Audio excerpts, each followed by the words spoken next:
మందిరంలో పరిచయం చేసే పని, లేదనుకుంటే సువార్త చేసేటువంటి పని, ఏ రకమైనటువంటి పని చేసిన వారైనా సరే వారు దేవుని పని కొరకైనటువంటి నిర్ణయించబడిన విశ్వాసులైతేనే దేవుని సేవ చేసేవారు. ఎందుకంటే బైబిల్ ఎవరైతే నా బలలో చేపెడతారో వారు నా మరణాన్ని ప్రచురిస్తారు. అది మన అందరికీ దేవుడు ఇచ్చినటువంటి గిఫ్ట్. అది ఒక రకంగా చెప్పాలంటే, ఒక మాటలో చెప్పాలంటే కమాండ్మెంట్స్, అంటే మన మాటలో చెప్పాలంటే మనకి ఇచ్చినటువంటి ఆజ్ఞ. అది ఎవరైతే నా బలలో చేపెడతారో ప్రతి ఒక్కరు కూడా మీరు నా మరణాన్ని ప్రకటించారు. దేవుడు వాక్యం చెబుతున్నటువంటి మాటలో యాకోబు చాలా దేవునికి వ్యతిరేకమైపోయాడు. దేవుడు చెప్పినట్లు చేయలేదు, దేవుడి మాటకు విరోధంగా బ్రతికాడు, తండ్రిని మోసం చేసేసాడు, ఎన్నో రకాలైనటువంటి దేవునికి వ్యతిరేకత కలిగి ఉన్నాడు. అలాంటి పరిస్థితుల్లో యాకోబుకు భయం పుట్టింది. ఏంటంటే నన్ను ఇక దేవుడు క్షమించలేమో, పట్టించుకోడేమో అని చాలా దుఃఖ బాధలో బ్రతుకుతున్నటువంటి పరిస్థితుల్లో యాకోబుతో దేవుడు మాట్లాడతాడు. ఏమనంటాడంటే, ఆ లాస్ట్ మాట చాలా మంచిగా అనిపిస్తుంది. యాకోబు, నేను నిన్ను మర్చిపోచాను. అసలు యాకోబులో మైండ్లో ఏముందంటే, దేవుడు నన్ను ఎప్పుడో మర్చిపోయాడు, ఎప్పుడో వదిలేశాడు, ఎప్పుడో నన్ను పట్టించుకోలేదు. అసలు యాకోబుకి అనిపించింది ఇక్కడ దేవుడే నాకు లేనటువంటి పరిస్థితిని అనుకుంటున్నాడు, నేను ఒంటరోడ్ని అయిపోయినా అనుకుంటాడు, నా తండ్రిని కూడా నాకు జాస్తత్వం ఉంది కానీ అది అనుభవించగలిగినటువంటి హక్కు నాకు లేదనే బాధలో ఉన్నాడు. ఎన్నో రకాలైనటువంటి పరిస్థితుల్లో యాకోబు భయంతో, వణుకుతో, బాధలో ఉంటున్నటువంటి పరిస్థితుల్లో దేవుడు అంటాడు, యాకోబు, నేను నిన్ను మరవజాలను. మనం కూడా చాలాసార్లు మన కష్టాల్లో, మన బాధల్లో, మన ఇరుకుల్లో, మన ఇబ్బందుల్లో, మనకు ఉన్నటువంటి కలిమిలో, మనకు ఉన్నటువంటి అనేక రకాలైనటువంటి కష్టాల్లో కూడా మనం చాలాసార్లు బాధపడుతూ ఉంటాము. నన్ను దేవుడు మర్చిపోయాడేమో, దేవుడు నన్ను వదిలేశాడేమో, దేవుడు నన్ను పట్టించుకోలేదేమో, దేవుడు నన్ను ఏ రకమైనటువంటి విధమైనటువంటి ఇది లేదేమో అని మనం బాధపడతాం. కానీ దేవుడు వాక్యం చెప్తూ ఉంది, దేవుడు అంటే మనం లేచాడేది మరవచాలి. సవా దేవుడు మనల్ని మరవజాలడు. మై సర్వెంట్ అని రాసింది.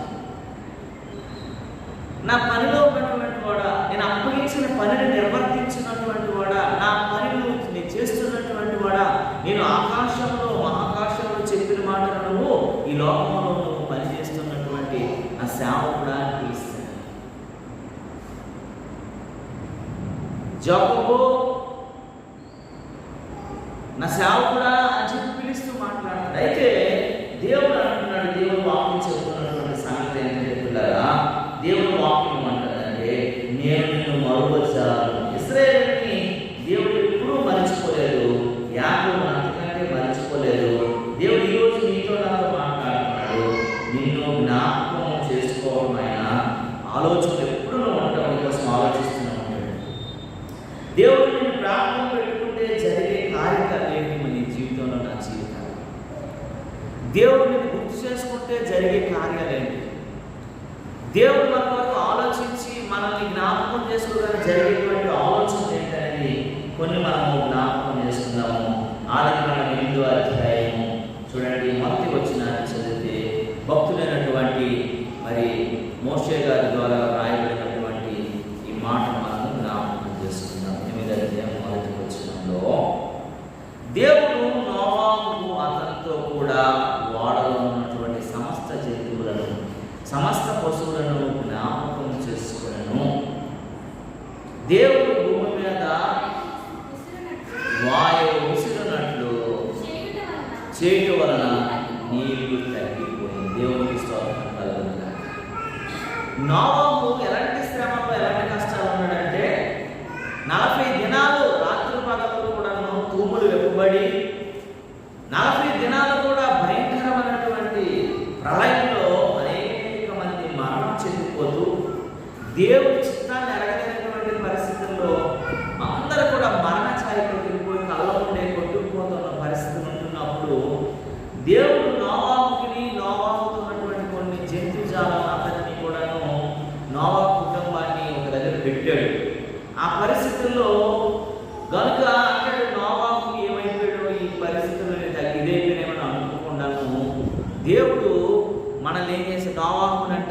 మర్చిపోయాడేమో, దేవుడు నన్ను విడిచిపెట్టేసాడేమో, దేవుడు నన్ను వదిలేసాడేమో అనుకొని భయపడుతున్నప్పుడంట దేవుడు నోవాహుని ఏం చేసుకున్నాడంటే నోవాహు కుటుంబాన్ని జ్ఞాపకం చేసుకున్నాడంట. ఆ మాట ఒకసారి చదువుతారు. మాట ఏమని రాస్తుందండి కరెక్ట్గాను.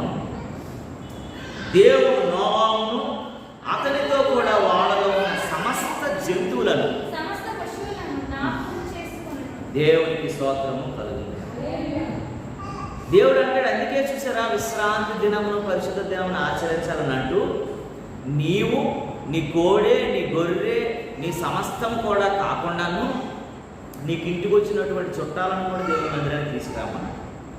ఎందుకంటే కష్టకాలంలో వారందరినీ కూడా దేవుడు దీవిస్తాడంట, వారందరినీ కూడా దేవుడు కాపాడుతాడంట, వారందరినీ కూడా దేవుడు ఇదవుతాడంట, విడిచిపెట్ట చాలంట దేవుడు. దేవునికి స్తోత్రము కలుగుతుంది. ఆ జంతువుల్ని, ఆ పశువులని, ఆ చేపలని, ఆ పక్షులని అన్నిటిని కూడా దేవుడు కాపాడేశాడంట. జ్ఞాపకం చేసుకుంది, ఎవరిని వదిలేదండి దేవుడు, అందరినీ జ్ఞాపకం చేసుకున్నాడంట అని అంటాడు. చూడండి అక్కడ ఓడలో ఉన్న సమస్తమును కూడా సమస్త పశువులను కూడా జ్ఞాపకము చేసుకున్నాను. దేవునికి స్తోత్రము కలుగుతుంది.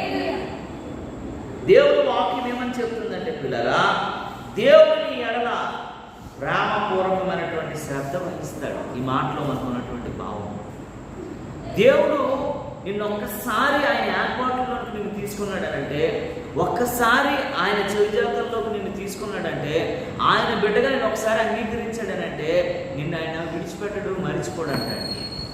నోవాహుని ఆ ప్రజలందరితో వేరు నోవాహుని దేవుడు ప్రత్యేకంగా ఏర్పాటు చేసుకున్నాడంటే, ఈ 120 సంవత్సరాలలో దేవుడు నోవాహుకు చేసినటువంటి గొప్ప మేలు, గొప్ప కార్యం ఏంటంటే నోవాహుని దేవుడు జ్ఞాపకం చేసుకోవడమే కాదు, నోవాహుతో ఉన్న సమస్తాన్ని జ్ఞాపకం చేసుకున్నాడు. దేవునికి స్తోత్రము కలుగుతుంది. నోవాహు అనుకున్నాడు, ఇక అంతా అయిపోయింది, ఇంక తినడానికి తిండి లేదు, ఉండడానికి ఇల్లు లేదు, ఏమీ లేదు, ఈ వాళ్ళలో ఈ జంతువులు నేను ఉన్నాను, నా పరిస్థితి ఏంటి అన్నటువంటి ఒక భయాందోళనలో ఉంటున్నప్పుడంట నోవాహుతో ఉన్న వాటిని జ్ఞాపకం చేసుకున్నాడు. ఈరోజు అతి భయంకరమైనటువంటి పరిస్థితుల్లో నేనున్నాను. చాలా కఠినమైనటువంటి దినాలు, కఠినమైనటువంటి మనుషుల మధ్య, కఠినమైనటువంటి కాలంలో బ్రతుకుతున్నటువంటి మనతో కూడా దేవుడు అంటాడు, నా కుమార్తె, నా కుమారుడా, నేను జ్ఞాపకం చేసుకున్నాను అంటాడు. యాకోబు లాంటి దేవుడు జ్ఞాపకం చేసుకుంటే నిన్ను దేవుడు ఎలా మర్చిపోతాడు అనుకుంటావు? ఎలాగ నిన్ను వదిలేస్తాడని అనుకుంటావు? ఎలాగ నీకు సహాయం చేయకుండా నేను ఉండగలడని అనుకుంటావు? నోవాహు అంతా నాశనం అయిపోయింది, ఇంకా నా పరిస్థితి ఏంటో అర్థం కాలని పరిస్థితుల్లో నోవాహు దేవుని వైపు చూస్తున్నప్పుడు నోవాహుతో అంటాడు, నేను జ్ఞాపకం చేసుకున్నాను. దేవుని బిడ్డ, దేవుడు నిన్ను మర్చిపోడండి. ఆయన గునుకడు, నిద్రపోడు, ఆయన నీతో ఉండేటువంటి వాడు. ఆయన అనుక్షణం కూడా నీతో పాటు నిన్ను రక్షించాలనేటువంటి ఆలోచన కలిగినటువంటి వాడు. కాబట్టి నిన్ను జ్ఞాపకం పెట్టుకోవాలంటే నీ జీవితంలో నువ్వు దేవునితో బ్రతికినటువంటి పరిస్థితులు ఉంటే అనేకమైన కార్యాలు నేను చూస్తాడు. కనుక దేవుడిని ప్రేమపూర్వకమైనటువంటి శ్రద్ధ, నువ్వు నశించుకోకూడదు, నువ్వు చెడిపోకూడదు, నువ్వు పాడైపోకూడదు, నీ జీవితం బాగుండాలి, నీ బ్రతుకును స్థిరపరచబడగలగాలి, అనేక మందికి నువ్వు ఆశ్రయంగా ఉండగలగాలి అనేటువంటి స్థితిని దేవుడు నీకు ఏర్పాటు చేస్తాడు. దేవునికి స్తోత్రం కలుగుతుంది. కొన్నిసార్లు మన దగ్గర డబ్బులు ఉండవు, డబ్బులు రావు, కానీ మన ఇంటికే చాలామంది వచ్చేసి ఆశ్రయం పొందుతారు. చాలామంది మన ఇంటికే రావాలని కోరుకుంటారు. మీ ఇల్లు ఉంది, మీరు పెద్ద ఉద్యోగస్తులు కాదు, పెద్ద కోట్లాధిపతులు కాదు, కానీ సెలవులు రాగానే అందరూ మీ ఇంటికి వస్తారు. ఏంటది? దేవుడు మిమ్మల్ని మర్చిపోయే దేవుడైతే మనకు అన్ని లోకంలో ఆస్తులు, అంతస్తులు, స్టేటస్లు చూసేటువంటి దినాల్లో కూడాను దేవుడు కావలసినటువంటి పరిస్థితులు అందరినీ మందరికి ఎందుకు రక్షిస్తాడు? మందరు ఏముందని? దేవుడి కృప తప్ప మందరు ఏముందని? దేవుడి కాపుదల తప్ప మందరు ఏముందని? దేవుడిచ్చే దీవెన తప్ప, దేవుడిచ్చే తోడు తప్ప మనకి ఏముందని? మనం అంత గొప్ప వాళ్ళము, అంత ఉన్నతమైనటువంటి వాళ్ళం కాకపోయినా సరే అనేక మందిని మనకి ఆశ్రయంగా ఉంచడం కొరకే దేవుడు మనకు పంపిస్తాడు. నోవాహు ఏదో పని చేసుకొని బతుకుతున్నటువంటి మనిషి కానీ పశువు జంతువులకి లోకంలో ఉన్నటువంటి అన్నింటికి ఆశ్రయంగా ఉంచేశాడు. అన్ని నోహు దగ్గరనే పంపించాడు దేవుడు. కారణం ఏంటో తెలుసా? నీకు దేవుని కృపతో సమృద్ధిగా నింపాడు కాబట్టి, దేవుడు నిన్ను ప్రతి క్షణం జ్ఞాపకం చేసుకుంటాడు కాబట్టి, నిన్ను దేవుడు మరువజాలాడు కాబట్టి మనల్ని దేవుడు అనుభవిస్తాడు. దేవునికి స్తోత్రం కలుగుతుంది. అందుకే మనం ఇప్పుడు పాట పాడాం కదా, ఏమనండి? దేవుడే పోరాటం చేస్తే ఆరాటం నీకే. ఏమని ఉందన్న ఆ మాట ఒకసారి? పోరాటం దేవునిదైతే ఆరాటం, విశ్వసించి నిలుచుంటేనే ఇస్తాడు విజయ కిరీటం. గొలియాతును పుట్టించినదే దావీదును హెచ్చించుటకే, గొలియాతును పుట్టించినదే దావీదును హెచ్చించుటకే. కిరీటం కావాలంటే గొలియాతులు రావద్దా? కిరీటం కావాలంటే గొలియాతులు రావద్దా? శ్రమలోనే అతిశయం, శ్రమలోనే ఆనందం, శ్రమలోనే ఉత్సాహం, విశ్వాసమే నా బలం. శ్రమలే నా అతిశయం, శ్రమలోనే ఆనందం, శ్రమయందే ఉత్సాహం, విశ్వాసమే నా బలం. విత్తనం విరుగకపోతే ఫలించునా? కష్టాలు లేకపోతే కిరీటమే వచ్చునా? విత్తనం విరుగకపోతే ఫలించునా? కష్టాలు లేకపోతే కిరీటమే వచ్చునా? మనకి అది లేకపోతే కిరీటం మనం పొందాలంటే, ఆ కిరీటాన్ని మనం అనుభవించాలనుకున్నట్లయితే ఈ లోకంలో చిన్న చిన్న కష్టాలను దేవుడు పెడతాం. ఎందుకంటే ఆ కిరీటాన్ని కాపాడుకోవటానికి కావలసినటువంటి విశ్వాసంలో నడవాలంటే నేను చిన్న చిన్న శ్రమలనేవి రావాలి. రాకపోతే నువ్వు ఆ శ్రమల నుంచి, ఆ వాటి నుంచి నువ్వు అది అనుభవిస్తూ పొందుకుని వెళ్ళగలగాలి. దేవుడికి స్తోత్రము కలుగుతుంది. కనుక దేవుడు అంటున్నాడు కదా, నోవాహుని ఎలాగైతే జ్ఞాపకం చేసుకున్నాడో, యాకోబుని ఎలాగైతే జ్ఞాపకం చేసుకున్నాడో, నిన్ను నన్ను మనల్ని కూడా దేవుడు జ్ఞాపకం చేసుకోవడానికి సమానం. చూడండి, అదే ఆదికాండంలో చూడండి 30వ అధ్యాయము 22వ వచనం చదువుతుంది. ఆదికాండం 30.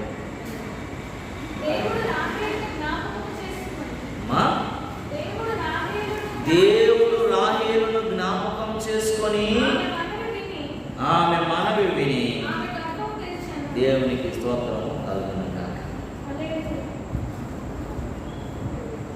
లేయాకి 12 మంది పిల్లలు పుట్టేశారు, చాలా మంది పిల్లలు కలిగేశారు. రాహేలుకు మాత్రము పిల్లలు లేరు.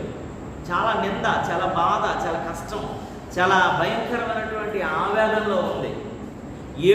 14 సంవత్సరాల నుంచి 20 సంవత్సరాలు అనేక రకాలైనటువంటి బానిసత్వం చేసి పెళ్లి చేసుకున్నటువంటి రాహేలు, లేయాతో సంతోషం లేదు, లేయాతో సమాధానం లేదు, లేయాతో ఆనందం లేదు. లేయాని చేసుకున్నాడు కానీ లేయా కోసం కాదు, రాహేలు కావాలన్నటువంటి పట్టుదలతో చేసుకున్నాడు. కానీ రాహేలుకి ఏ సంతానం లేనప్పుడు రాహేలుని దేవుడు ఏం చేశాడండి? జ్ఞాపకం చేసుకున్నాడు. దేవునికి స్తోత్రము కలుగును గాక. హల్లెలూయా. చూడండి, ఈ మాట చాలా ఇదిగా అనిపిస్తుంది. దేవుడు రాహేలును జ్ఞాపకం చేసుకొని ఆమె మనవి విని ఆమె గర్భము తెరిచాను. దేవునికి స్తోత్రము కలుగును. ఆ క్రిందకి ఆ మాట అంటాడు చదివితే, అప్పుడు ఆమె గర్భవతి అయి కుమారులను కని దేవుడు నా నింద తొలగించినని దేవునికి స్తోత్రము కలుగును.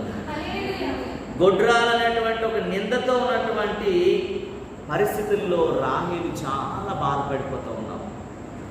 దీన్ని ఎవరు నన్ను తొలగిస్తారనేటువంటి ఒక కష్టంలో, బాధలో ఉంటున్నప్పుడు దేవుడు రాహేలు నిందను తొలగించాడట. దేవునికి స్తోత్రం కలుగును. ఆమెను జ్ఞాపకం చేసుకుని, నువ్వు అడగడం కాదండి నాకు ఇది కావాలి, ఇది కావాలి, ఇది అది అనేసి, దేవుడే ఏం చేస్తుంటాడండి? అప్పుడప్పుడు మనల్ని జ్ఞాపకం చేసుకుంటాడు. నాకు ఇది లేదు ప్రభు, అది లేదు, అవసరం లేదు. నువ్వు నమ్మకంగా జీవించు. దేవుడు ఏం చేస్తూ ఉంటాడు? జ్ఞాపకం చేసుకుంటాడు. నా బిడ్డ నీకు ఏం కావాలో నాకు తెలుసు. ఆయన హృదయమును దాని అంతరంద్రియములను ఎరిగినటువంటి వాడు. దేవుడు అంటే నీకు ఏం కావాలో ఆయనకు సమస్తం తెలుసు. అది ఎప్పుడు ఇవ్వాలో కూడా ఆయనకు తెలుసు. అది నువ్వు ఎప్పుడు పొందుకుంటేనే దాన్ని కరెక్ట్గా యూటిలైజ్ చేసుకుంటావో తెలుసు. కనుక ఆమెను జ్ఞాపకం చేసుకొని ఆమెకు కుమారుని ఇచ్చాడట. లేయకి ఎంతమంది పిల్లలు ఉన్నారు కదండి, ఎవడైనా ఒక్కడైనా పనిపించాడా? ఎప్పుడు పనికిరాడు. దేవుడు ఎవరిని జ్ఞాపకం చేసుకున్నాడు? రాహేలుని జ్ఞాపకం చేసుకోగానే రాహేలు నుంచి ఒక ఫలించుడి కొమ్మ వచ్చాడు. ఎవరైనా? యోసేపు. యోసేపులో మనం ఎక్కడైనా సరే తప్పు, పాపం, కఠినమైనటువంటి మనస్తత్వము, కక్ష సాధింపులు, క్షమాపణ లేని గుణం ఎక్కడైనా మనం చూస్తామండి. అన్నదమ్ములు అమ్మేశారు, తండ్రి అందరికీ దూరం చేసేశారు. చాలా భయంకరమైనటువంటి పరిస్థితుల్లో ఆ యొక్క ఫరో దగ్గర బానిసగా వెళ్ళాడు. వెళ్ళిన తర్వాత కూడా జైల్లో పెట్టో పని చేయించుకుని అన్నం పెడితే బాగుంది. కానీ వెళ్తూ నేను యోసేపు గారికి ఒక పెద్ద నిందేశారు. ఏంటంటే పోతీఫర్ భార్యతో లేనిపోయినటువంటి సంబంధాన్ని ఆమె అంటగట్టేశాడు. అంటగట్టిన తర్వాత జైల్లోకి వెళ్ళాడు. జైల్లోకి వెళ్ళిన తర్వాత దేవుడు అక్కడ జ్ఞాపకం చేసుకున్నాడు. ఎవరిని? అక్కడ మొదలైంది ఆశీర్వాదం, అక్కడ మొదలైంది దీవెన, అక్కడ మొదలైంది నాయకత్వం, అక్కడ మొదలైంది రాజాత్వం, అక్కడ మొదలైంది అన్ని రకాలుగా. అప్పుడు యోసేపుని తీసుకొచ్చేసి మాకును నీవే మా దేవుడు అని యోసేపు ఫరో ఇంటికి ఏమైపోయాడు? యోసేపు దేవుడు. ఒకప్పుడు దొంగ, ఒకప్పుడు బానిస, ఒకప్పుడు తప్పు చేసినోడు, ఒకప్పుడు నిందించబడిన వ్యక్తి, ఒకప్పుడు శిక్ష అనుభవిస్తున్న వ్యక్తి ఈరోజు ఆ ఇంటికి ఏమైపోయాడు? ఆయన దేవుడు అయిపోయాడు. దేవుడు జ్ఞాపకం చేసుకుంటే నువ్వు ఎలాంటి కష్టంలో, ఎలాంటి బాధలో, ఎలాంటి ఇరుకులో, ఎలాంటి ఇబ్బందులో, ఎలాంటి అయోగ్యతలో ఉన్నప్పటికీ కూడాను దేవుడు అంటే నేను ఉన్నతమైన వ్యక్తిగా మార్చేస్తాను. రాహేలు గొడ్డితనంతో కూడినటువంటి ఒక నింద ఉంటే దేవుడు ఎప్పుడైతే జ్ఞాపకం చేసుకున్నాడో ఆమె నింద ఏమైపోయిందటండి? అవి చెప్తున్న మాట తొలిగిపోయిందట. దేవుడు ఎప్పుడైతే యోసేపుని జ్ఞాపకం చేసుకున్నాడో ఆయనకు ఉన్నటువంటి నింద తొలిగిపోయింది. చూడండి, ఎవరైతే ఆయన మీద నింద వేశారో ఆమె కూతురికి ఇచ్చి, ఈమె నా కొడుకు కూతురికి సరైనటువంటి సంబంధం కలిగినటువంటి, సరైనటువంటి మ్యాచ్, సరైనటువంటి తోడు, సరైనటువంటి భర్త అనేసి ఆ యొక్క ఫరో భార్య యొక్క కుమార్తెని ఆ యొక్క ఫరో దగ్గర పనిచేసినటువంటి ఆయన కుమార్తెని ఇచ్చి ఆయనకి పెళ్లి చేసినట్టుగా చూడగలుగుతాం. దేవునికి స్తోత్రము కలుగుతుంది. ఆసినతు అన్నటువంటి ఆమె చాలా సౌందర్యవతి, అనేక రకాలైనటువంటి పూజలు చేసుకొని బతికిన వ్యక్తిని తీసుకొచ్చేసి ఒక దొంగోడు అనేసి, ఒక వ్యభిచారుడు అనేసి, ఒక పనికిరానుడు అనేసి జైల్లో శిక్ష వేసినటువంటి ఆమె ఈ పోతీఫర్ భార్య ఎవరైనా సరే నా కుమార్తెను పెళ్లి చేసుకోవడానికి రండి అనేటువంటి పిలుస్తున్నప్పుడు నా కుమార్తెకి సరైనటువంటి భర్త ఆ జైల్లో నుంచి వచ్చినటువంటి ఆ యోసేపుని చూపించింది. ఒకప్పుడు నింద ఎవరు వేశారండి? ఆమె వేసింది. ఇప్పుడు అతన్నే ఆమె కుమార్తెకు భర్తగా చేసింది. దేవునికి స్తోత్రం కలుగుతుంది. అందుకే బైబిల్లో మాట ఉంది, నీ నిందలను దేవుడు పూదండలుగా మార్చేస్తాడట, నీ అవమానాలను దేవుడు ఆశీర్వాదాలుగా మార్చేస్తాడట. ఎప్పుడు మనం అందుకనే జ్ఞాపకం చేసుకోగలగాల. దేవుడు మనల్ని విడిచిపెట్టడంట. మనం కష్టకాలం ఉన్నామా, బాధలు ఉన్నామనేది కాదు, దేవుడు మనల్ని జ్ఞాపకం చేసుకుంటాడు. దేవునికి స్తోత్రం. ఒకసారి సంఖ్యాకాండం 10వ అధ్యాయం 9వ వచనంలో ఒక మాట చెప్పబడింది, చూడండి పిల్లరా. సంఖ్యాకాండము 10వ అధ్యాయం 9వ వచనం. నెంబర్స్. మిమ్మల్ని బాధించి శత్రువులకు విరోధముగా మీ దేశంలో యుద్ధమునకు వెళ్ళినప్పుడు ఆ ఊరిలో ఆర్భాటముగా ఊదవలెను. అప్పుడు మీ దేవుడైన యెహోవా సన్నిధిని మీరు జ్ఞాపకమునకు వచ్చి మీ శత్రువుల నుండి రక్షింపబడుదురు. దేవునికి స్తోత్రం కలుగుతుంది. నీకు ఎవడో శత్రువు ఉంటే, నీకు ఎవడైనా సరే భయంకరంగా నీ మీద దండెత్తాలని, ఏ శ్రమ వచ్చినా సరే అంట నువ్వు ప్రార్థనలో మెలకుగా ఉండి దేవుని సముఖంలో నువ్వు ప్రార్థన చేసేట వెంటనే దేవునికి నువ్వు జ్ఞాపకంలోకి వచ్చేస్తావంట. జ్ఞాపకంలో రాగాలంటే దేవుడు మనకి ఏమిస్తాడటండి? నీ శత్రువు నుండి నిన్ను రక్షిస్తాడు. నీ కష్టకాలంలో ఉన్నాను కదా, ముందుకెళ్తే నువ్వు వెనక్కి వస్తే గొయ్యి అనుకోవడానికి లేదంట. దేవుడు అలాంటి పరిస్థితుల్లో నువ్వు జ్ఞాపకం చేసుకుంటే దేవుడిని తప్పకుండా నిన్ను దేవుడు జ్ఞాపకం చేసుకుంటాడు. ఆయన విడువడు, ఆయన ఎడపాయడు. నువ్వు ధైర్యంగా ఉండమని చెప్పి ఆయన నిన్ను నడిపిస్తే ఆయన అడుగుల్లో అడిగేసి దేవునికి స్తోత్రము కలుగుతుంది. ఆయన ప్రేమ ముదిమి వచ్చినంత వరకు ఎత్తుకునే ప్రేమ. మనం ఏం చేస్తామండి? అందరూ బాగున్నప్పుడే నేను ప్రేమిస్తాను, అందరూ బాగున్నప్పుడే నీకు అన్నీ ఇస్తారు, అన్నీ బాగున్నప్పుడే నీకు చూస్తారు. కానీ దేవుడు ముసల్దానం వచ్చేసరికి ఎవరైనా మనం పట్టించుకుంటారండి? ఎవరు పడ్డా ముసలే కూర్చో అన్నీ ఇది గొప్ప బాధ, నీలాంటి రోజులు కాదు ఇప్పుడు, ఇది కొత్త ట్రెండ్, ఈ ట్రెండ్కి నువ్వు బెండ్ అవ్వాలని చెప్తుంటారు. కానీ పిల్లరా, దేవుడు అంటున్నాడు ముదిమి వచ్చే వరకు ఆయన ఎత్తుకునేటువంటి ప్రేమ. తల్లిలా లాలించెను, తండ్రిలా ప్రేమించెను, ముదిమి వచ్చు వరకు ఎత్తుకొని ముద్దాడును, చంక పెట్టుకొని కాపాడును. యేసయ్యా తల్లిలా లాలించెను, తండ్రిలా ప్రేమించెను. తండ్రి అయితే ఒక పాటే చేయగలడు, తల్లి అయితే ఒక పాట చేయగలడు. తల్లి తండ్రిని కలిసి చూసేటువంటి ప్రేమ ఎవరైనా ఇవ్వగలరంటే అది యేసయ్య మాత్రమే. అది కొద్ది రోజులు మాత్రమే కాదండి. కష్టాల్లో చాలాసార్లు తల్లిదండ్రులు ఇసుకుపోతారు, నీకు చేయలేకపోతున్నాను, నీకు అన్నీ చేయాలా, నీ ప్రతి దగ్గర కాదని అందించాలి, నువ్వు ప్రతిదాన్ని నువ్వు చోటదనవా గుడిదాన్ని ఏం చేయడం చాలాసార్లు ఇసుకుపోతారు. అనేసి అంటాడు ముదిమి వచ్చి వరకు నేను ఎత్తుకొని దాడి నేను చెక్క పెట్టుకోగలిగిన ప్రేమ. అంత గొప్ప దేవునికి మనం బిడ్డలమైనందుకు దేవుని అనుక్షణం స్తుతించేవారు. దేవునికి స్తోత్రం. ఇడంటాడు నీ శత్రువుల నుండి నేను చేస్తాను, రక్షిస్తాను, నేను జ్ఞాపకం చేసుకుంటాను. నీ శత్రువుల నుండి రక్షణ. ఎలాంటి కష్టకాలం, ఎలాంటి బాధలో ఉన్నా, ఎలాంటి ఇరుకులో ఉన్నా, ఎలాంటి ఇబ్బందులో ఉన్నా, ఎలాంటి కలిమిలో ఉన్నా, ఎలాంటి లేములో ఉన్నా నేను జ్ఞాపకం చేసుకుంటాను. నేను విడిచిపెట్టాను, నేను మరిచిపోను, నేను మరువని దేవుడను. మరువని దేవుడవు నీవేనయ్యా, మరుగై ఉండలేదు నీకు యేసయ్య. మా కష్టం, మన బాధ ఏవి కూడా ఆయన మరిచిపోడు, మనకు మరుగుగా ఉండదు. దేవునికి స్తోత్రం కలుగును. కనుక పిల్లరా, నీవు నేను మనము ఏమై ఉన్నామనేది మనము జ్ఞాపకం చేసుకుంటూ మనసాగాలి. దేవుడు అంటే నీ శత్రువు, నీ కష్టం, నీ అనారోగ్యం ఏది వచ్చినా సరే నిన్ను ఆయన జ్ఞాపకం చేసుకుంటాడు, నిన్ను విడిచిపెట్టడు, నిన్ను సరిగా చూసుకుంటాడు. దేవునికి స్తోత్రం కలుగును. ఇంకొక మాట చెప్తాను పిల్లరా, ఒకసారి చూడండి. న్యాయాధిపతుల గ్రంథంలో నుంచి, న్యాయాధిపతుల గ్రంథము 16వ అధ్యాయం తెరవండి. 16, 25 నుంచి 28 నుంచి చదవండి పిల్లరా. 16 సంసోను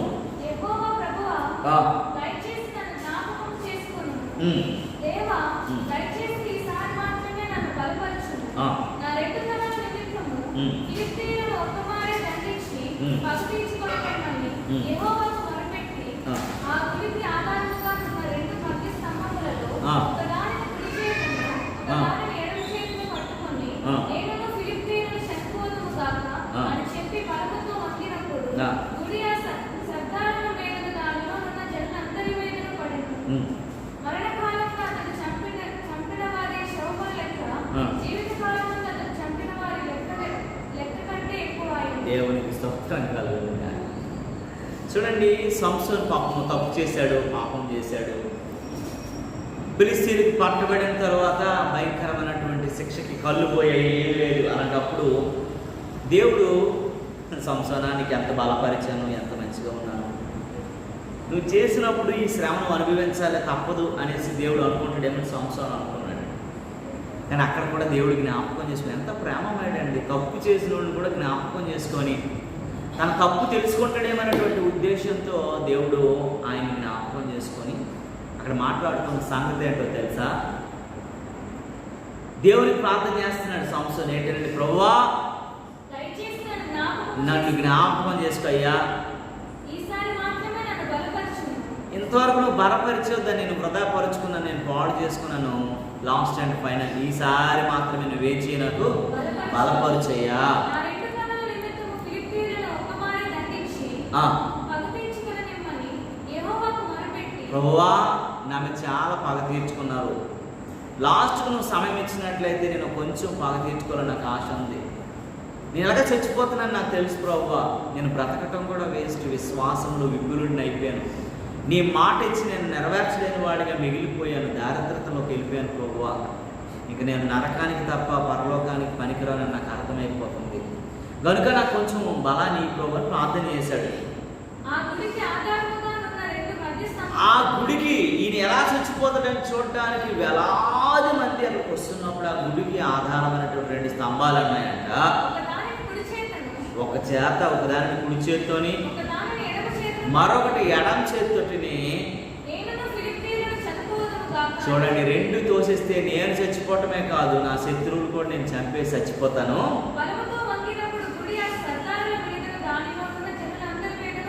అదండి బలముతో, దేవుని బలం ఎప్పుడైతే సంసోను మీదకి దిగొచ్చిందో ఆ రెండు స్తంభాలు తోస్తున్నప్పుడు ఎడం చేతి ఒకటి కుడి చేతి ఒకటి వేగా వాళ్ళందరి మీద పడగానే చదువమ్మ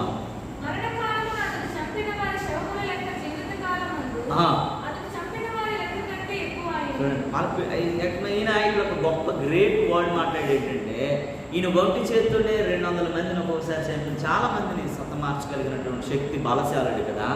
ఈయన బ్రతికుంటున్నటువంటి జీవితకాలంలో చంపిన దానికంటే ఈ లాస్ట్ చనిపోయిన వారి సంఖ్య ఎక్కువ అని చాలా మందిని చంపేశాడు. అంటే దేవుని బలం నీతో ఉంటే ఎలాంటి కష్టానైనా, ఎలాంటి శ్రమనైనా, ఎలాంటి మరి ఇరుకునైనా, ఇబ్బందినైనా ఎదుర్కోవడానికి దేవుడు అంతకంటే నువ్వు ముందు చేసిన దానికంటే నీ అంతంలో గొప్పగా చేయటానికి కావాల్సిన శక్తిని దేవుడు అనుగ్రహిస్తాడు. దేవునికి స్తోత్రం కలుగును. నీ కష్టాల్లో కూడా దేవుడట, నీ శ్రమలో కూడా ఆయన బలపరిచే దేవుడట, నిన్ను విడిచిపెట్టడు ఎప్పుడు కూడా. నీ బలహీనతల్లో కూడా ఆయన బలపరుస్తాడు, నీ కష్టాల్లో కూడా ఆయన బలపరుస్తాడు. ఎందుకంటే ఆయన నేను ఏం చేస్తున్నాడటండి, ప్రేమిస్తున్నాడు. ఎంతగా ప్రేమించాడంటే నీ ప్రాణము, ఆయన ప్రాణము నీ కొరకు ఆయన ఏం చేశాడటండి, బదులు ఇచ్చేసాడు. నీ ప్రాణము నా ప్రాణం ఈరోజు నేను చేసిన తప్పిదాలను బట్టి నాకు చచ్చిపోవాలి, కానీ నేను బ్రతకాలని నా కొరకు ఆయన ఏమైపోయాడు, ఆయన చనిపోయాడు. నీవు బ్రతకాలనేటువంటి ఉద్దేశంతో ఆయన చనిపోయి నిన్ను బ్రతికిస్తున్నటువంటి దేవుడు కనుక సమయంలో నీవు నేను జ్ఞాపకం చేసుకోగలగాలి. సంసోను ఎంత ఎలాంటి వాడైనప్పటికీ కూడా సంసోను దేవుడి జ్ఞాపకం చేసుకోవటమే కాదు, తన శత్రువులతో ఆయన మధ్యలో విజయాన్ని సాధించి వీరమరణం పొంది చనిపోయినట్టుగా చూపించాలి. కనుక నిన్ను దేవుడు జ్ఞాపకం చేసుకుంటే ఎక్కడ విడిచిపెట్టాడంటే ఆయన బలపరిచాడు. నువ్వు బలహీనంగా ఉన్నావు, నేను ఎందుకు పనికిరాని పరిస్థితులు ఉండడానికి లేదు, నీవన్నీ బంధించబడినప్పుడు కూడా దేవుడే బలాన్ని ఇచ్చి నిన్ను దేవుడు గొప్ప ద్వారా బలపరచగలిగిన శక్తి. ఒక మాట చెప్పి ముగిస్తాను. సమూయేలు గ్రంథం చూడండి, మొదటి గ్రంథము 1వ అధ్యాయం 10వ వచనాన్ని చదవండి ఒకసారి.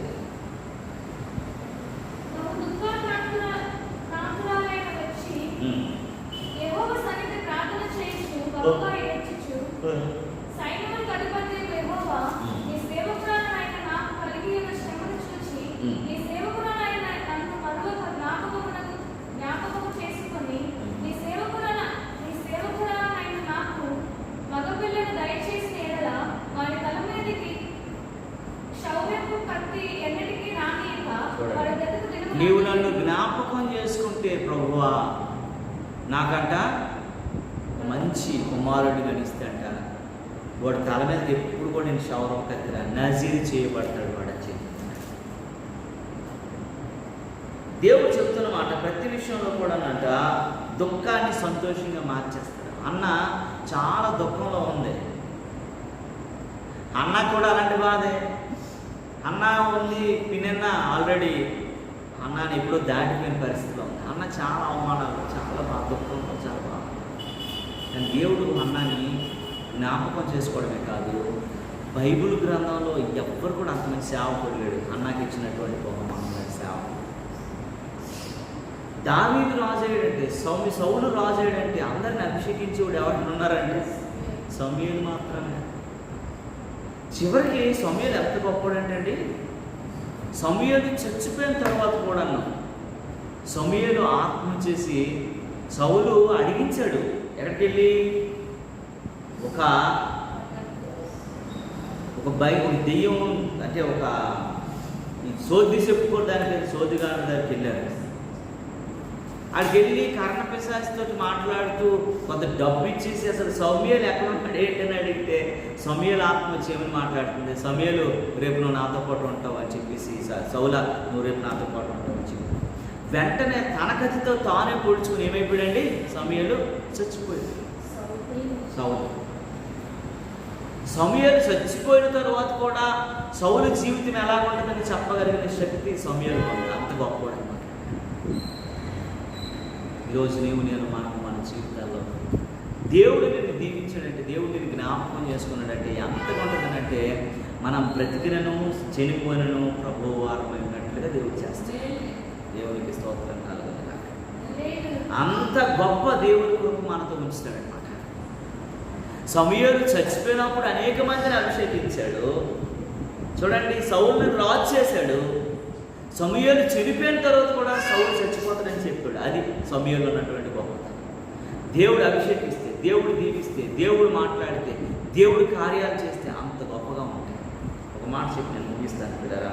చూడండి, దేవుడు అంటాడు నీ దుఃఖాన్ని ఇప్పుడు కూడా సంతోషిస్తాడంటే. దేవుడు నువ్వు ఎలాంటి దుఃఖం ఉన్నాయి, ఎలాంటి బాధలు ఉన్నాయి, ఎలాంటి స్థితిగతులు ఉన్నా సరే దేవుడు మనల్ని సంతోషంగా ఉంచుతాడంటే. చివరికి ఒక మాట చెప్పి నేను ముగిస్తాను. రాజుల 2వ గ్రంథం 20వ అధ్యాయం 3-5 చదివితే, రాజుల 2వ గ్రంథము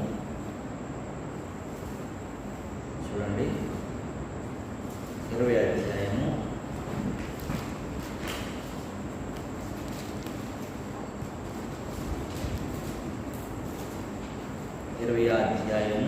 3-5 చదువుమా.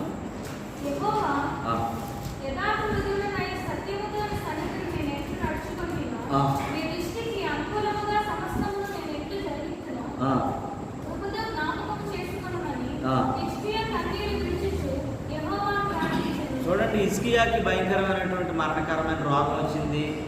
ఇంతవరకు నేను బాగా నడుచుకున్నాను కదా ప్రభువా, నా పరిస్థితి నీకు తెలుసు, నా స్థితి నీకు తెలుసు, నేను రేపు మాపు ఏమైపోతానో తెలియని పరిస్థితిలో ఉన్నానని చెప్పేసి ప్రార్థన చేశాడు. ఎందుకంటే యెషయా అనేటువంటి ఒక ప్రవక్త వచ్చి ఏం చెప్తున్నాడండి ఆయన్ని, అక్కడ మాట ఉంటుంది మీద మీరు చదివితే, యెహోవా వాక్కు అతనికి ప్రత్యక్షమై, చదువు ఒకసారి 1 నుంచి చదువుతుంది, 1 నుంచి కాదు 2 నుంచి చదువు.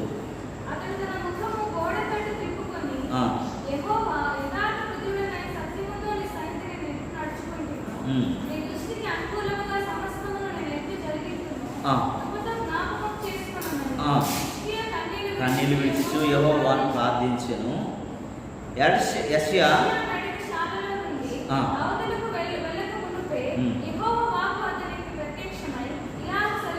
చాలమ్మా. ఇక్కడ యెషయా ప్రవక్త వచ్చేసి హిజ్కియా దగ్గరికి వచ్చాడు. హిజ్కియా, నీకు వచ్చిన జబ్బుని బట్టి నువ్వు చచ్చిపోతావు, ఇక అయిపోయింది నీ స్టోరీ. దేవుడు నాతో మాట్లాడాడు, నీకు చెప్పమన్నాడు, నీకు చెప్తున్నాను, నీ జబ్బు నేను చంపేస్తుంది, అయిపోయింది. కొద్దికాలం నువ్వు ఏదైనా సంతోషంగా ఉండాలంటే దేవునితో సంతోషంగా అని చెప్పేసి వెళ్ళిపోయాడు. వెళ్ళిపోగానే మనమైతే ఏం చేస్తాము, ఈ అనారోగ్యాన్ని తగ్గించుకోవడానికి ఏ డాక్టర్ ఉంటాడు, ఎక్కడికి వెళ్తే బాగుపడతాం, ఏం చేస్తే బాగుపడతామని మనం ఆలోచిస్తాం. కానీ ఇక్కడ హిజ్కియా మాత్రం తెలివిగా ఆలోచించి దేవుని సముఖానికి వెళ్ళి ప్రార్థన చేశాడు. గోడపైపు తన మొహం పెట్టి ప్రార్థన చేసేసి, అసలు యెషయా తన ఇల్లు దాటి కొంచెం ముందుకు వెళ్ళేసరికి ఈ ప్రార్థన దేవుడు విన్నాడు. వెంటనే హిజ్కియాని జ్ఞాపకం చేసుకొని యెషయాతో హిజ్కియా దేవుడు మాట్లాడుతున్నాడు. ఏమని మాట్లాడుతున్నాడంటే, నీవు కన్నీళ్ళు విడిచుట చూచితిని, చదువుతుంది అక్కడ నుంచి కాదా, ఎక్కడ నుండి చదువు 4వ వచనం. యెషయా నడిసాలలో నుండి అతనికి వెళ్ళక మునిపే యెహోవా వాక్కు అతనికి ప్రత్యక్షమై ఇలాగ సెలవిచ్చెను, నీవు తిరిగి నాకు ప్రజలకు అధిపతివై హిజ్కియా యొద్దకు పోయి అతనితో ఇలా చెప్పు, నీ పితరుడైన దావీదు దేవుడు యెహోవా సెలవిచ్చినది ఏమనగా, నీవు కన్నీళ్లు విడిచి నేను చూశాను, నీ ప్రార్థనను అంగీకరించాను, నేను బాగు చేసేదను. దేవునికి స్తోత్రం కలుగునుగాక. నువ్వు 2-3 రోజుల్లోనే నీ బలం ఎక్కువైపోయి నువ్వు దేవుని మందిరం దగ్గరికి వెళ్ళిపోతావు. దేవుడు నిన్ను దీవించేస్తాడు, దేవుడు నిన్ను ఆరోగ్యవంతుడిగా చేస్తాడు, దేవుడు నిన్ను బలపరుస్తాడు, దేవుడు నిన్ను స్థిరపరుస్తాడు, కావాల్సిన సమస్తాన్ని దేవుడు నీకు ఇస్తాడని చెబుతూ లాస్ట్ కంటెంట్ చూడండి. ఇంకను 15 సంవత్సరములు ఆయన నీకు ఇచ్చేదను. నా నిమిత్తము, నా సేవకుడిని దావీదు నిమిత్తము నా పట్టణము కాపాడుచు నిన్ను ఈ పట్టణమును అశూరురాజు చేతిలోను పడకుండా నేను దేవుని ఇస్తాను. కానీ దేవుడు 15 సంవత్సరాలు హిజ్కియాకు పెంచితే హిజ్కియా మాత్రము చాలా దుర్బలమైనటువంటి దేవునికి వ్యతిరేకంగా బ్రతికి భయంకరమైనటువంటి, నిజంగా కొన్నిసార్లు ఆ వాక్యాన్ని ధ్యానిస్తే దేవుడు అసలు హిజ్కియాకు ఆ 15 సంవత్సరాల ఎక్స్టెన్షన్ లేకపోతే బాగుండేమని అనిపిస్తుంది. అంత భయంకరమైన స్థితికి వెళ్ళిపోయింది. అది ఆయన చేసిన తప్పు. కానీ దేవుడు మాత్రం ఆయన కష్టంలో వెంటనే జ్ఞాపకం చేసుకున్నాడు. దేవుడు 3 రోజులు అవగానే దేవుడు స్వస్థపరిచాడు, దేవుడి మందిరంలో నిలబెట్టాడు, ఆరోగ్యవంతుడిగా చేసేసాడు, కావలసినది దేవుడు అనుమతించాడు. ఇలా దేవుడు నిన్నట జ్ఞాపకం చేసుకుంటాడు ప్రతి విషయంలో. నువ్వు కష్టంలో ఉన్నావా, బాధలో ఉన్నావా, ఇరుకులో ఉన్నావా, అనారోగ్యంలో ఉన్నావా, ఎలాంటి పరిస్థితుల్లో ఉన్నా సరే దేవుడు విడిచిపెట్టేవాడు కాదండి. మన ప్రతిదీ ఆయన తెలుసుకోనంట. నువ్వు అనుకుంటావు, నేను అనుకుంటాను, మనం అనుకుంటాం కదా దేవుడు మనల్ని మరిచిపోయాడేమో, దేవుడు ఇంకంతే అయిపోయింది, లేకపోతే నా ఆత్మీయ స్థితి దేవుడికి ప్రేరేపించగలిగిన స్థితి సరిపోవట్లేదేమో, నా ప్రార్థన సరిపోవట్లేదేమో, నా జీవన విధానం సరిపోవట్లేదు మనం అనుకుంటాం. కానీ ఎవ్వరిని విడిచిపెట్టాడు. ఆ సమయం కొరకు ఆయన వెయిట్ చేస్తాడు. తగు సమయం రాగానే నేను జ్ఞాపకం చేసుకుంటాడు, కావాల్సిన కృప ద్వారా ఇస్తాడు. దేవుని బిడ్డ, ఈ సాయంత్రకాల సమయంలో నేను మనం అనుకోవచ్చు, దేవుడు నన్ను మర్చిపోయాడు, దేవుడు నన్ను విడిచిపెట్టేసాడేమో, దేవుడు నన్ను వదిలేసాడేమో అనుకోవచ్చు. కానీ దేవుడు నీతో వాగ్దానం చేస్తున్నాడు, నేను నిన్ను మర్చిపోచాను అంటాడు. అనుక్షణం ఆయన జ్ఞాపకం చేసుకుంటున్నాడు, ప్రతినిత్యం నేను జ్ఞాపకం చేసుకుంటున్నాడు. ఏది అవసరమో సమస్తం ఆయన ఇస్తూనే ఉన్నాడు. ఇంకా నీకు కావాల్సినవి ఆయన ఇవ్వడానికి ఆయన సిద్ధం చేసుకున్నాడు. ఆయన బల్ల మీద ఉన్నాయి. నువ్వు వేచి ఉండి ప్రార్థన చేస్తే అట్టి కృపను పొందుకోగలుగుతావు. దేవుడు మన జీవితాల్లో దేవుడు నన్ను జ్ఞాపకం చేసుకోలేదన్నటువంటి ఆలోచన తీసేసి దేవుడు నన్ను ప్రేమిస్తున్నాడు, నన్ను జ్ఞాపకం చేసుకుంటాడు అనేటువంటి ఆవేదనతో దేవుని సమూహంలో మోకరించి ప్రార్థన చేద్దాం. దేవుని కృప మనం పొందుకొని ముందుకు కొనసాగిపోదాం. ఈ కొద్ది మాటలు దేవుడు మన ఇంట్లో దీవించిన కాక ఆమె ప్రార్థన చేసుకుందాం. పరిశుద్ధుడా, జీవనగలిగేసి నీ కృప కనికరం చూపించిన విధానం బట్టి ఉంటున్నదయ్యా. చాలామంది భక్తులు మేము జ్ఞాపకం చేసుకున్నాము ప్రభువా. వాళ్ళ జీవితాల్లో మీరు జ్ఞాపకం చేసుకునే విధానం, వారి కష్టాల్లో మీరు జ్ఞాపకం చేసుకునే విధానం, వారినైనా బాధల్లో జ్ఞాపకం చేసుకునే విధానం, వారి శత్రువులతో నైనా ఎదుర్కొనేటప్పుడు జ్ఞాపకం చేసుకునే విధానం, వారి అనారోగ్యంలో జ్ఞాపకం చేసుకునే విధానం, వారి ఆర్థిక సమస్యల్లో జ్ఞాపకం చేసుకునే విధానం చూస్తే ప్రభువా మమ్మల్ని కూడా నువ్వు విడువవు, ఎడబాయవు అయినా మాకు నిబ్రం కలిగి ఉండమని చెప్పగలిగినటువంటి సమర్థుడు అని నీ పాదాలు పట్టుకుంటాం.